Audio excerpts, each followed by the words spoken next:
Kami menduga memang ada Of course, this hatred doesn't just happen. We suspect there are people framing the misinformation that abounds on social media.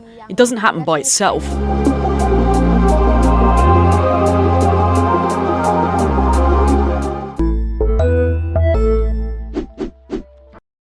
Assalamualaikum warahmatullahi wabarakatuh, sahabat Ari. Tentunya kangen dengan saya, ya. Banyak hal yang akan saya ulas, ya. Mungkin karena ada terganggu, kesibukan saya juga harus menempuh pendidikan S3, sehingga rutinitas per minggunya tidak berjalan. Kadang-kadang 2 minggu, kadang-kadang 2 minggu bisa berapa konten. Tapi ini menjadi tanggung jawab agar sahabat Ari tetap setia bersama Jalan Ari untuk menikmatin ya banyak hal yang akan kita sajikan di dalam konten-konten menarik. Nah, kali ini di studio kita, sahabat Ari, kedatangan satu aktivis perempuan ya yang memang menggelutin dalam dunia advokasi korban, apapun bentuknya. Yang penting bukan korban perasaan ya, atau korban karena cinta ya. Nah, siapa dia? Azharul Husna. Ya, karena ada kokolahnya jadi saya harus sebutin ya supaya fasih. Beliau saat ini menjabat sebagai koordinator Kontras Aceh. Kita sapa terus. Selamat siang menjelang sore, Bu Koordinator. Selamat siang Bang Ya. Arnif, saya panggilnya Bang Arnif ya. Ya. Sahabat Ari, ini temanya saya akan ulas tentang yang sedang yang sedang fenomena tentang Rohingya yang ada di Aceh. Saya manggil Husna ya. Ini kan sangat marak dan menjadi pusat perhatian bukan hanya di Aceh tapi nasional bahkan internasional keberadaan Rohingya di Aceh. Dari data yang kita ramu ya. Jadi sebelumnya Jalan Ari juga melakukan riset ya terkait bagaimana Rohingya bisa datang ke Aceh. Itu rutinitasnya hampir per 3 bulan bahkan hampir 4 bulan ya. Dimulai dari tahun 2020 ya. 2019 itu ada tapi tidak terlalu rutin, tapi 2020 itu sampai 2023 ini sudah banyak ya. 24 Juni, 7 September 2020, 3 Juni 2021, 3 Desember 2021, 13 Februari 2022, macam lah ya. Kalau saya panjangin habis nanti kita nggak akan bisa diskusi. Nah, lantas ini menjadi satu polemik ya antara pro dan kontra. Satu sisi bicara tentang kemanusiaannya, saya korban ya. Satu sisi bicara masalah realitis satu keadaan di Aceh yang memang banyak masalah yang dihadapi, kemiskinan, pengangguran, stunting, macam ragam, keterbatasan dana pasca OSUS ya dengan 1% ya. Satu sisi juga yang ketiga adalah bahwa juga ada satu dimensi yang dimanfaatkan keberadaan Rohingya ini sebagai ladang uang, baik dari sektor pemerintah atau elitnya, sektor swastanya, bahkan dari OMS-nya. Saya tahu Kontras tidak mendapatkan itu, sudah saya tracking. Makanya diundang. Nah, saya ingin tanyakan bagaimana posisi Kontras selaku lembaga advokasi tentang korban ini. Baik, terima kasih Bang Ari. Yang pertama, saya akan menjawab pertanyaan terakhir Bang Ari soal posisi kami begitu ya. Tentu saja Kontras selalu membersamai korban. Jadi bicara soal korban pelanggaran HAM kita akan ada di situ begitu. Jadi Bang Ari mungkin sudah tahu juga karena tadi sudah bilang soal riset ya bahwa Kontras Aceh juga bekerja untuk isu pelanggaran HAM masa lalu di Aceh juga dan ini sudah 25 tahun kita masih setia pada isu itu. Nah, kenapa kemudian cukup gencar juga kita sampaikan soal pengungsi Rohingya ini karena mereka juga menjadi korban pelanggaran HAM di negaranya begitu. Tapi sebelum kita di negara mana? Karena juga etnitas mereka juga nggak punya negara nih. Iya. Ada yang bilang di Myanmar, Bangladesh, lah macam lah kan gitu. Setidaknya sebelum tahun 82 dia negaranya di Myanmar. Jadi ini jadi saya pakai negara sebelum tahun 82 ya. Dalam catatan Kontras Aceh saya mungkin sekalian menyampaikan ini ya kepada rekan-rekan Jalan Ari sekalian. Kalau dalam catatan Kontras Aceh kedatangan pertama pengungsi Rohingya ke Aceh itu sejak 7 Januari 2009. Itu catatan kami. Mungkin lembaga lain punya catatan berbeda itu 2009 itu pertama kali di Sabang. Sudah menetap? Enggak, hanya mendarat saja waktu itu. Nah, kemudian sehingga kalau kita hitung-hitung sampai tahun 2023 Desember kemarin itu sudah 39 kali kedatangan pengungsi Rohingya ke Aceh. Total hari ini, Bu Koordinator, berapa pengungsi Rohingya di Aceh? Kalau pengungsi Rohingya hari ini 1.500-an. Itu tersebar di berapa titik? Itu ada di 6 kabupaten kota. Di mana saja itu? Ada di Sabang, ya, kemudian di Banda Aceh di BMA, Mari pasti tahu.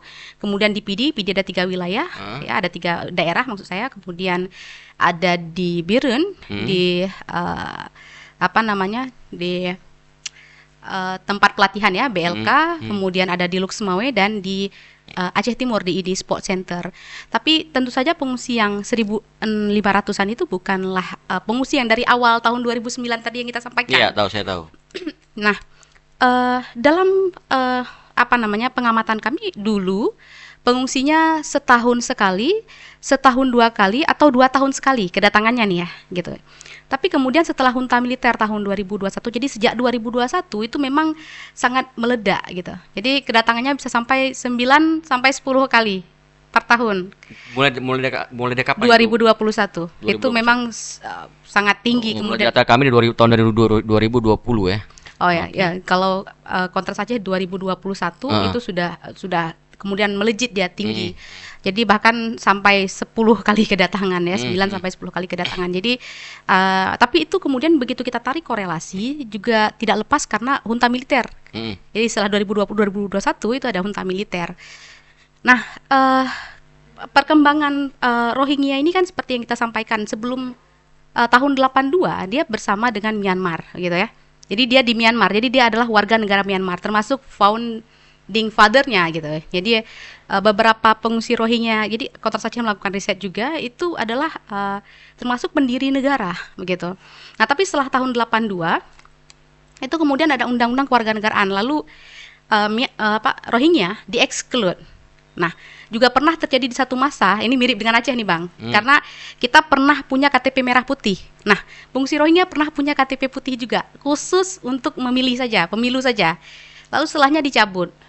Nah, jadi setelah tahun 82 itu memang adalah tahun-tahun yang tak menentu ya bagi pengungsi Rohingya, dan mereka memang pergi karena kekerasan yang terus-menerus gitu. Perginya ke beberapa negara di ASEAN? Iya, kalau ke beberapa negara termasuk Thailand, Malaysia, Bangladesh juga. Indonesia tadi yang kita sampaikan ya di tahun 2009 itu. Di 2017 juga kekerasan yang besar-besar ya. Jadi ada periode-periode di mana mungkin kalau kita Kapdom, bentuk DM. Kekerasan korban itu apa yang dirasakan oleh pengungsi Rohingya ketika berada pada satu rezim junta militer yang ada di Myanmar? Ya, ditangkap, kemudian dibunuh ya, ditembaki, kemudian pemukimannya dibakar, lahannya diambil gitu. Jadi hasil riset kita mengatakan demikian begitu ya. Nah, tapi menariknya Bang, ini soal menariknya ada sumur minyak juga ternyata di wilayah Arkine itu, wilayah yang didiami oleh si Rohingya. Nah, kalau kita lihat pakai Google Earth hari ini ada pembangunan baru di atas lahan yang sudah kosong. Jadi kan tadi kita cerita ada pembakaran kemudian pengosokan. Jadi ada pembangunan baru di atas itu. Ya, saya jadi teringat Aceh bahwa ketika ditemukan sumur minyak di Arun, itu kan kondisinya mirip ya, orang kemudian digusur, dipindahkan, kemudian terjadi perang. Jadi situasi ini mirip ya dengan kita gitu. Oke, lantas kita sudah diskusi secara regional tentang tipologi masalah Rohingya di internasional. Lantas saya ingin tarik sedikit ke lokal Aceh. Ini kan artinya kan ada satu pandangan realistis masyarakat ya dengan banyak masalah yang dihadapi dalam kehidupan mereka. Dan pemerintah Aceh dalam posisi juga terbatas secara anggaran karena OSIS sudah menurun. Memang ada yang mengatakan semua anggaran dikelola atau dipenuhi sama UNHCR atau sama bahkan ada negara Kanada menggelontorkan 300 miliar ya untuk itu, kalau dibeli cendol udah bisa tsunami itu. untuk penanganan pengungsi ya, untuk baik dari pemerintah pusatnya, baik dari LSM dan macam lah. Nah, yang menjadi pertanyaan saya, sejauh mana Kontras Aceh melihat satu sisi ada korban masyarakat Aceh yang memang bukan dalam dimensi seperti Rohingya, tapi korban karena kemiskinan, korban karena stunting, korban karena akses pendidikan yang nggak ada, korban karena pelanggaran yang terjadi oleh pemerintahnya sendiri. Satu sisi Kontras dihadapi pada permasalahan yang memang penting karena secara organisasi wajib fardu ain hukumnya merespon terhadap korban-korban apapun bentuk namanya. Ini gimana saya ingin? Ya kita balance aja gitu Bang, melihat situasi Aceh yang juga tentu seperti yang Bang Arnif sampaikan, tidak se-welfare itu kita. Ini banyak masalah di Aceh, stunting, kemiskinan masih juara, dan mungkin Bang Ari lupa juga ada korupsi. Ya, ada korupsi lagi. Ada korupsi. Darurat korupsi juga. Jadi macam-macam. Nah, apa yang kita lakukan terhadap korban pelanggaran HAM di Aceh ya terus bekerja untuk itu. Kita terus mendorong. Bahkan baru aja tadi pagi kita memberikan satu draft usulan kepada pemerintah Aceh terkait dengan pemulihan korban pelanggaran HAM masa lalu. Jadi kita tetap bekerja untuk itu sehingga kedatangan pengungsi Rohingya ini tidak kemudian mencabut fokus. Tapi energi nggak akan berkurang.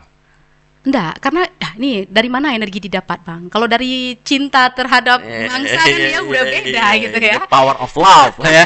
Kan tadi nggak dapat uangnya tadi Bang, dapat cintanya aja. Nah, terus untuk pengungsi Rohingya ini juga harus juga dapat porsi perhatian karena ini orang yang dizolimi gitu kan, orang yang mendapat perlakuan yang buruk di negaranya. Bagi kami apa-apa yang kita lakukan hari ini adalah bagian dari mengembalikan kebaikan yang pernah Aceh dapat dari dunia dulu. Jadi bagaimana kemudian dulu orang Aceh dibantu, apakah orang Aceh tidak membantu? Sangat tidak. Bijaksana pemikirannya.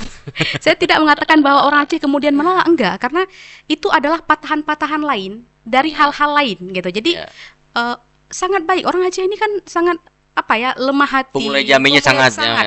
Jadi jadi energinya tetap diberikan secara sama, Bang.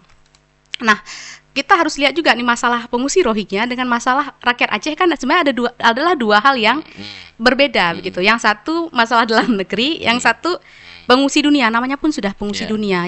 Yang kita lakukan adalah mendorong masyarakat dunia, warga dunia untuk menaruh perhatian yang sama besarnya terhadap pengungsi ini. Ini kan stateless nih. Jadi tidak bisa kemudian masalah pengungsi dunia ini, pengungsi Rohingya ini hanya dilepaskan kepada masyarakat Aceh saja gitu. Ini kecil sekali, urusan besar diberikan kepada masyarakat Aceh itu nggak mungkin. Itu satu. Begitu juga kalau dilepaskan kepada pemerintah Indonesia saja, mustahil begitu. Itulah kenapa kemudian soal dorongan penanganan itu dia berlapis-lapis jadinya gitu. Nggak, lantas apa kalau secara solusi Usna untuk penanganan karena kan tadi ada singgung ini menjadi masalah internasional, artinya kan ruangnya itu kan sudah menjadi andil lintas negara di sini. Betul. Sehingga kan perlu satu bagaimana membahas negara-negara yang regional yang ada di ASEAN untuk mencari. Atau tadi bahasa ini berbagi beban lah ya. Berbagi beban. Nah, seperti apa tuh? Nah, kalau kita mau pilah-pilah dulu gitu ya, kalau di tahapan yang lebih tinggi secara internasional tentulah seperti yang kita sampaikan tadi ya, bukan hanya UNHCR yang jadi lembaga lembaga PBB yang ikut bekerja untuk penyelesaian masalah ini begitu kan. Indonesia juga kan bagian dari Dewan HAM Dunia. Saya kira inisiatif yang baik itu bisa dimulai oleh Indonesia karena bulan Oktober kemarin dengan vote tertinggi begitu ya. Jadi mungkin mulai menginisiasi bagaimana kemudian dunia-dunia negara-negara lain yang ada di PBB melihat isu pengungsi Rohingya secara khusus juga, penting juga di tengah memang ada krisis dunia lain ya, seperti yang kita ketahui Palestina, kemudian Uighur di Cina, sebelumnya juga ada perang Ukraina gitu, dan ini menaruh porsi yang sama besarnya. Itu pertama gitu, Indonesia bisa jadi inisiatornya sebagai Dewan HAM ya saat ini ya. Kemudian yang kedua untuk ASEAN, penting untuk diingat bahwa permasalahan pengungsi Rohingya ini kan bukan cuma datang ke Indonesia, ada di Malaysia, ada di Thailand juga sebenarnya kan. Jadi ini adalah masalah ASEAN, meskipun Indonesia tak lagi jadi ketua ASEAN. Saat ini Laos ya, kemudian tapi kan ada AICER, jadi ada satu komisariat tinggi juga yang memang mendorong soal hak asasi manusia, dan ketuanya kan orang Indonesia, Yuyun Wahyuningrum. Jadi saya kira mungkin bisa dimulai dengan cara itu. Ya, jadi didiskusikan. Laos juga kan tagline-nya kemanusiaan dan stabilitas begitu ya. Jadi saya kira masuklah secara koneksitas untuk bisa memudahkan. Betul. Jadi ini negara-negara ASEAN harus duduk bersama, berbagi beban, berbagi peran dan tanggung jawab. Jadi supaya dibagi dia. Dan kalau misalnya kemudian barangkali dengan cara itu bisa menekan menekan Myanmar untuk menghentikan. Kalau kekuatan bargaining position dari negara Asia mampu membuat satu tekanan kuat secara politik. Betul. Ya, saya sepakat. Kalau kita tidak hanya menaruh perhatian pada ekonomi saja betul. Jadi menaruh perhatian besar. Bicara masalah kemanusiaan masuk, bicara masalah ekonomi masuk, bicara masalah politiknya masuk. Betul. Nah, saya mau tanya ini, temuan Kontras dapat nggak? Karena saya juga UNHCR juga nggak optimal ini memberikan hak kepada pengungsi Rohingya yang ada di Aceh. Ya artinya kan mereka lah pernah menjadi tanggung jawab UNHCR, tapi sejauh mana sih akses yang mereka dapat tuh betul-betul dalam tanda kutip ya, secara kemanusiaan pun harus didapatkan, jangan juga dibantu teman ala kadarnya gitu loh. Ya, untuk di tahapan Indonesia sendiri, orang-orang mungkin sering bilang bahwa Indonesia nggak punya kewajiban karena kita tidak meratifikasi konvensi 51 dan protokolnya misalnya. Tapi ini kemudian yang jadi pegangan saya kira penting Bang Arnif. Kita punya Perpres 125 tahun 2016 yang meskipun keluar setelah penanganan pengungsi tahun 2015 di Aceh. Jadi itu adalah sukses story penanganan pengungsi di Aceh tanpa regulasi waktu itu, tapi cukup baik. Kemudian ada Perpres ini gitu. Saya kira seandainya semua stakeholder kemudian mengambil perannya sebagaimana yang ada di dalam Perpres 125, menjadikan Perpres 125 sebagai pegangan pedoman dalam penanganan pengungsi Rohingya, saya yakin meskipun orang-orang mengatakan belum cukup komprehensif, tapi penanganannya akan sangat baik begitu. Tapi kan ada kekosongan peran begitu. Nah, benar seperti Bang Arnif sampaikan bahwa ada peran besar UNHCR misalnya dalam penanganan pengungsi Rohingya. Oh iya, karena di pasal 2 sendiri di Perpres 125 tahun 2016 itu disebutkan bahwa penanganan pengungsi Rohingya adalah tanggung jawab pemerintah pusat. Ya, ada kalimatnya pemerintah pusat dan Komisariat Tinggi PBB yang bekerja untuk itu ya. Artinya kalau kita mau terjemahkan ya UNHCR dan IOM gitu ya. Iya, penanganannya memang dari kalau kita mau hitung-hitung 39 kali harusnya sudah jauh lebih baik ya. Tapi ada banyak sisi sebenarnya yang perlu kita lihat lagi Bang, seperti yang tadi kita sampaikan.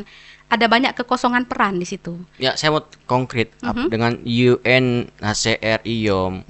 Jangan nanti seolah lembaga donor ini ya sahabat Ari ya. Itu gaungnya sangat tinggi ya, gesahnya sangat tinggi seolah menjadi pahlawan, tapi ketika dihadapin pada realitas sahabat Ari ternyata tanggung jawabnya juga ya tidak all out, tidak memiliki the power of law yang tinggi kan gitu. Hanya sekedar untuk ngasih makan satu hari umpamanya. Kan juga nggak manusia juga kan. Ya, temuan itu yang mau saya tanyakan. Nah, kalau dari bacaan kami Bang, sebenarnya kalau UNHCR itu ya dia sangat administratif ya, termasuk meregistrasi pengungsi. Kewenangan-kewenangan lain nampaknya tidak begitu besar. Kalau hal-hal yang terkait dengan kehidupan ya, misalnya hak-hak yang dasar itu kan dilakukan oleh IOM ya beserta UNHCR juga, dan beberapa CSO lokal juga melakukan itu ya, membantu itu untuk emergency respon macam-macam, ada food dan non food lah, pengetahuan saya begitu. Tapi ya itu tetap nggak cukup kan, maksudnya mereka juga punya keterbatasan begitu ya.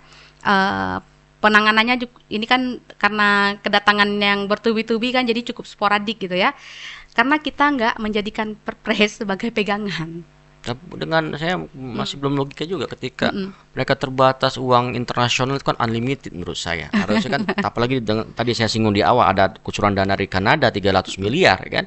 Artinya kerja mereka kan juga betul-betul punyalah satu hal yang bisa diberikan. Jangan juga menyerahkan tanggung jawab sepenuhnya juga kepada, atau tanggung jawab berbagi kepada pemerintah Indonesia juga punya keterbatasan kan. Tapi saya misalnya gini loh, kalau mereka buta aksara ya, artinya atau pendidikan, artinya harus ada treatment untuk mereka bisa tahu bagaimana pendidikan minimal selama-lamanya iman, baca tulis bisa lah, ya kan? Mereka banyak yang sakit, bagaimana pelayanan rumah kesehatan betul-betul ada, rumah sakit apalah yang posko gitu loh.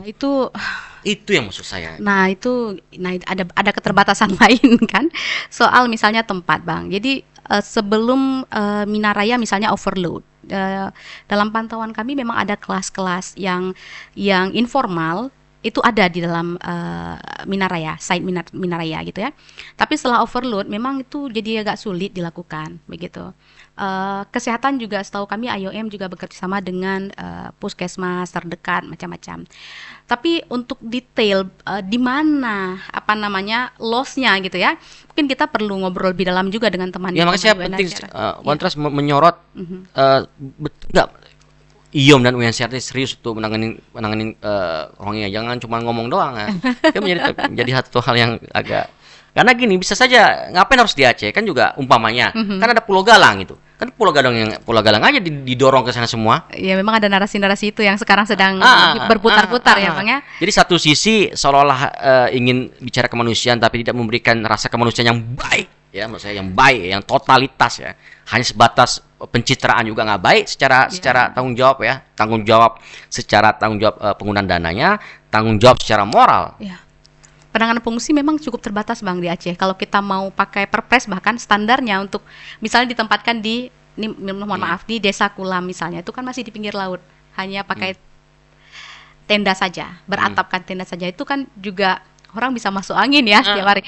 Memang itu ya, tapi balik lagi gitu, penunjukan tempat ya UNHCR nggak punya kewenangan gitu kan. Saya paham pemerintah pusat, artinya kan itu pun ketika penetapan pemerintah Aceh kan juga nggak punya tahu, karena sudah diambil otoritasnya oleh pemerintah pusat ya. Gaweannya memang ada di Kemenko Polhukam. Nah, ketika ada satu narasi profesor yang mengatakan bahwa tidak ada peran dari pemerintah Aceh, gubernurnya juga agak-agak naif bagi saya ya. Berarti apa yang dilakukan oleh gubernur umpamanya melakukan rapat koordinasi, mengirimkan bantuan itu ya, dan tas juga menginstruksikan para jajarannya untuk membantu, itu bukan dibantu apa? Karena hal itu yang itu hanya intermezzo saja, tapi maksud saya kembali lagi diskusi kita sebelum nanti kita tutup ya. Lantas sudah dijelaskan tentang solusi oleh Usna terkait peran yang konkret seperti apa oleh baik dari PBB-nya, baik dari negara regionalnya Asianya, baik juga dari nasionalnya lah.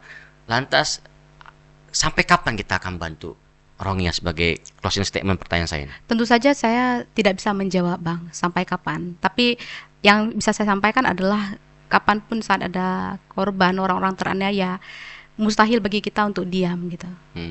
Jadi itu yang bisa saya sampaikan kepada Bang Arnis, karena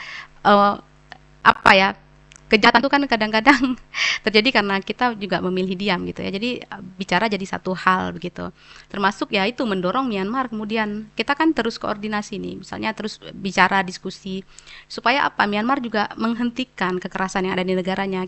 Mereka juga kan pengen pulang. Jadi kalau kita tanya ke fungsi-fungsi, mereka pengen pulang ke Myanmar gitu. Itulah kenapa setelah mereka pergi ke Bangladesh pun beberapa kemudian balik lagi ke Myanmar setelah beberapa tahun dengan harapan ya Myanmarnya udah damai gitu kira-kira. Ada nggak satu lagi ya, saya terbersit nih di pertanyaan saya. Secara kolektif muncul satu gerakan lintas ormas di seluruh Indonesia untuk juga menekan pemerintah pusat agar berani mengambil peran lebih konkret di level regional dan di level internasional di PBB gitu. Untuk koordinasi itu ada, walaupun tidak banyak lembaganya begitu kan. Bahkan tahun lalu sudah mengunjungi Komnas HAM juga untuk menyampaikan situasi ini begitu.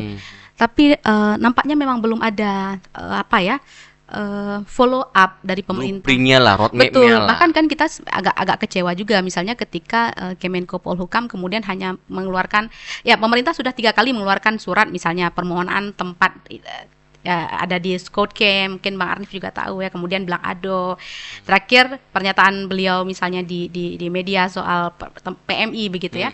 Tapi kan tidak ditemani. Jadi prosesnya ini hanya berupa surat tapi kemudian tidak ditemani gitu. Saya rasa ini juga bagian ketidakseriusan ya, ketika hanya keluar surat begitu.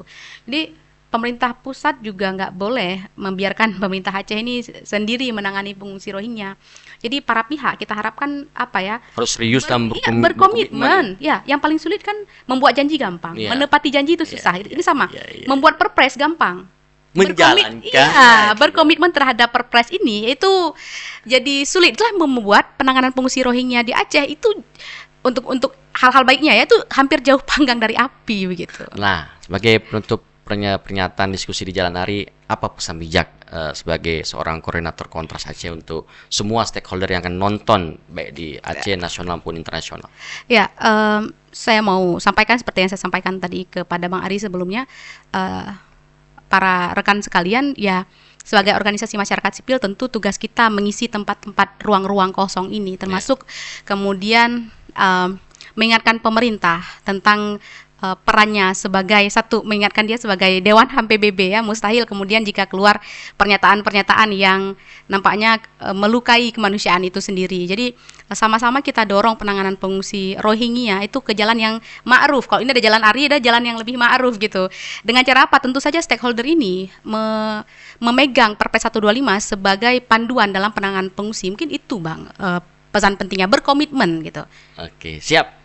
Makasih banyak sudah datang di studio Jangan Ari. Terima kasih Bang Ari. Oke, sahabat Ari, usia sudah bincang-bincang singkat kita, banyak hal yang sudah dijelaskan oleh seorang koordinator Kontras Aceh. Nah, tentunya banyak informasi ya, dan juga banyak hal yang menjadi PR bersama kita untuk saling mengisi ya terhadap apa yang bisa kita lakukan dalam mengatasi pengungsian Rohingya di Aceh. Sampai ketemu lagi bersama saya dengan konten yang sangat inspiratif dan tentunya akan banyak memberikan wawasan bagi sahabat Ari dimanapun berada. Sampai ketemu lagi. Salam Jalan Ari.